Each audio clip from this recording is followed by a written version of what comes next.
The Psychopath Test, written and read by Jon Ronson. Chapter 1. The missing part of the puzzle revealed. This is a story about madness. It begins with a curious encounter at a Costa coffee shop in Bloomsbury, central London.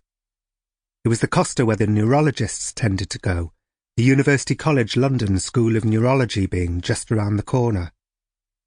And here was one now, turning onto Southampton Row, waving a little self-consciously at me. Her name was Deborah Talmy. She looked like someone who spent her days in laboratories and wasn't used to peculiar rendezvous with journalists in cafes and finding herself at the heart of baffling mysteries. She'd brought someone with her. He was a tall, unshaven, academic-looking young man. They sat down. "I'm Deborah," she said. "I'm John," I said. "I'm James," he said. "So?" I asked. "Did you bring it?" Deborah nodded. She silently slid a package across the table. I opened it and turned it over in my hands. "It's quite beautiful," I said. Last July, Deborah received a strange package in the mail. It was waiting for her in her pigeonhole. It was postmarked Gothenburg, Sweden. Someone had written on the padded envelope, "We'll tell you more when I return." But whoever'd sent it didn't leave their name. The package contained a book. It was only 42 pages long, 21 of which, every other page, were completely blank. But everything about it, the paper, the illustrations, the typeface, looked very expensively produced. The cover was a delicate, eerie picture of two disembodied hands drawing each other. Deborah recognised it as a reproduction of M.C. Escher's Drawing Hands. The author was a Joe K., a reference to Kafka's Joseph K., maybe, or an anagram of joke. And the title was Being or Nothingness, which was obviously some kind of allusion to Sartre's 1943 essay, Being and Nothingness.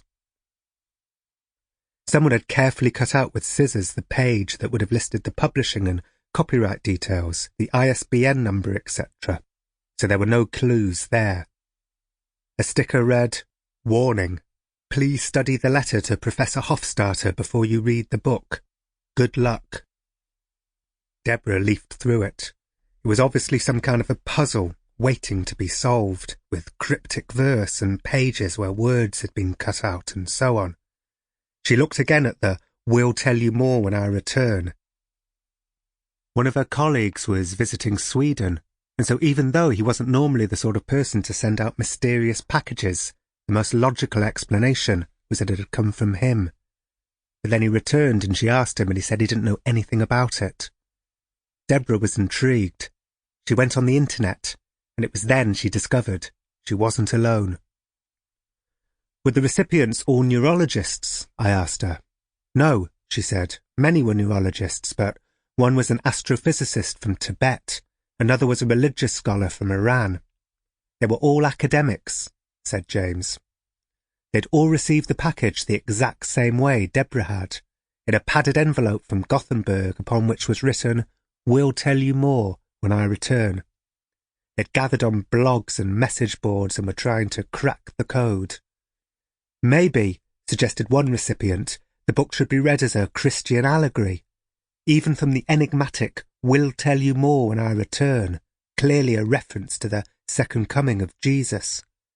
The authors seem to be contradicting Sartre's atheist being and nothingness, not B or N." A researcher in perceptual psychology called Sarah Alred agreed. "I have a vague suspicion this is going to end up being some viral marketing, advertising ploy by some sort of religious organisation in which academics, intellectuals, scientists, philosophers will come off looking foolish." To others this seemed unlikely.